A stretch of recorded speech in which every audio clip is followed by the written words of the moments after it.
artiste du décodage. Il résume et critique l'actualité sans pitié. Francis Gosselin. Un groupe de jeunes criminalisés et majoritairement membres d'un gang ont été interrogés par des chercheuses de l'Université Laval dans le cadre du projet Réseau 1635. Le but était d'entrer dans la tête des jeunes membres de gang et pour évidemment mieux comprendre comment ils sont recrutés puis comment ils y restent. Puis éventuellement, est-ce qu'on peut les convaincre de faire autre chose? J'en parle avec Isabelle Fortin-Dufour qui est professeure titulaire à l'Université Laval. Bonjour, Madame Fortin-Dufour.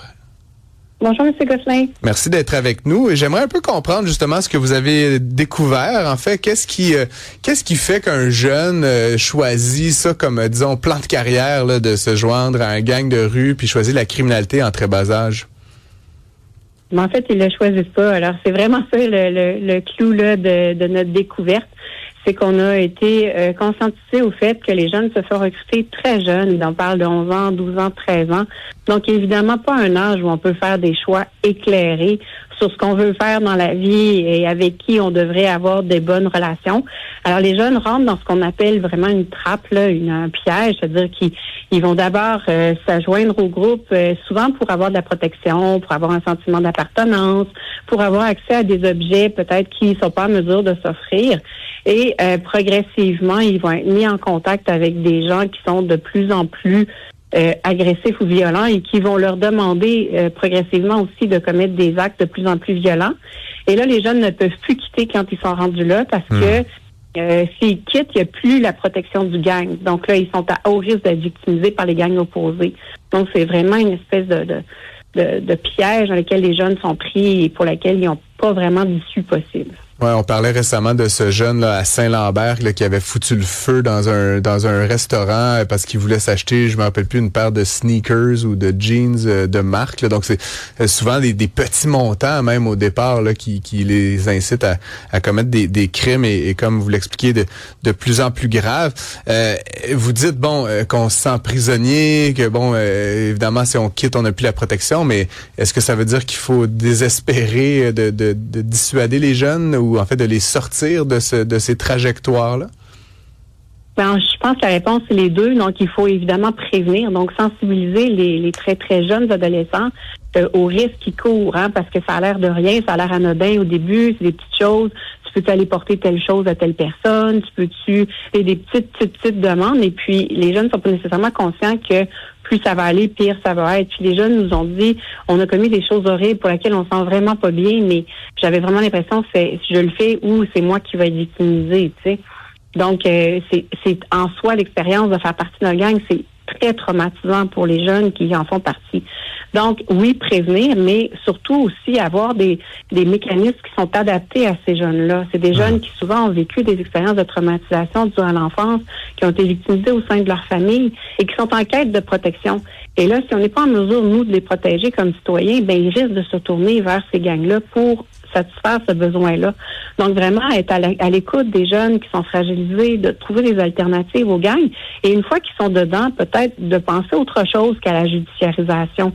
Penser à des alternatives qui sont plus positives, qui sont plus centrées sur les traumas, qui ont une visée plus réhabilitative et essayer d'offrir des opportunités à ces jeunes-là pour quitter le gang, les délocaliser, par exemple, s'ils sont à haut risque dans leur quartier, des choses comme ça. Je suis avec Alexandre Moranville-Ouellette en studio. Alexandre, tu voulais... Oui, on a vu quand même une certaine volonté de s'attaquer à ça, parce qu'on se comprend pour les gangs criminalisés d'avoir des jeunes qui vont se faire judiciariser, mais d'une manière pour les mineurs, ça leur donne à eux littéralement un bouc émissaire. On a vu une volonté quand même du gouvernement Carney la semaine dernière de changer certains articles du code criminel, entre autres pour ajouter l'accusation d'incitation à un mineur à commettre un crime. Là, je me souviens plus exactement quel terme ils utilisent, mais pour criminaliser, dans le fond, le fait maintenant d'avoir recours à quelqu'un de mineur pour commettre des crimes. Est-ce que ça, dans votre tête, c'est une bonne mesure? Est-ce que ça va réussir à endiguer? C'est sûr que ça va être une piste de solution. C'est évident qu'il faut faire quelque chose, parce qu'il faut pas laisser impunément ces gens-là recruter des adolescents pour faire des actes horribles, comme aller mettre le feu à un repère des Hells Angels. On comprend que ça s'est très mal terminé pour le jeune adolescent à qui on a amené à faire un geste que eux-mêmes feraient pas. On s'entend, là, il n'y a pas un adulte qui ferait ce geste-là. Donc oui, il faut évidemment faire quelque chose. Mais comme je vous dis, le problème, c'est pas tant de criminaliser les gens au-dessus comme de dissuader les jeunes d'embarquer dans ces gangs-là, puis d'offrir à ces jeunes-là d'autres opportunités de scolarisation qui sont positives, des expériences où ils se sentent valorisés, où ils se sentent soutenus, écoutés et surtout en sécurité. C'est ça qu'il faut offrir aux jeunes. L'an dernier, Pierre Saint-Paul-Plamondon avait établi un lien entre la criminalité des jeunes et l'immigration. Est-ce que vous avez constaté dans vos recherches qu'il y ait un tel lien? Est-ce que ça tient la route comme corrélation ou est-ce que c'est plutôt une impression, disons, politique, selon vous? La meilleure corrélation, là, c'est pauvreté. Donc, c'est vraiment ça le vecteur, c'est pauvreté. Alors, est-ce que nos personnes qui sont issues de l'immigration reçoivent ici au Québec une terre qui est propice à la reconnaissance de leur diplôme, par exemple, à avoir des emplois qui sont valorisés, à subvenir adéquatement à leurs enfants? Si la réponse à cette question-là, c'est non, ben il faut pas s'étonner que ces groupes-là soient surreprésentés puis sursollicités par les gangs, parce qu'on sait qu'un jeune qui voit pas d'avenir puis qui a pas d'argent, puis qui se fait battre chez lui ou qui peu importe la zone de fragilisation, ça va être un bon suspect. Mais de dire que c'est parce qu'ils viennent de l'immigration, ça, à mon avis, c'est vraiment pas adéquat comme lecture. Sur les réseaux sociaux, on a vu beaucoup dans les dernières années des vidéos de recrutement qui circulaient, toutes sortes de valorisation, glorification des armes à feu.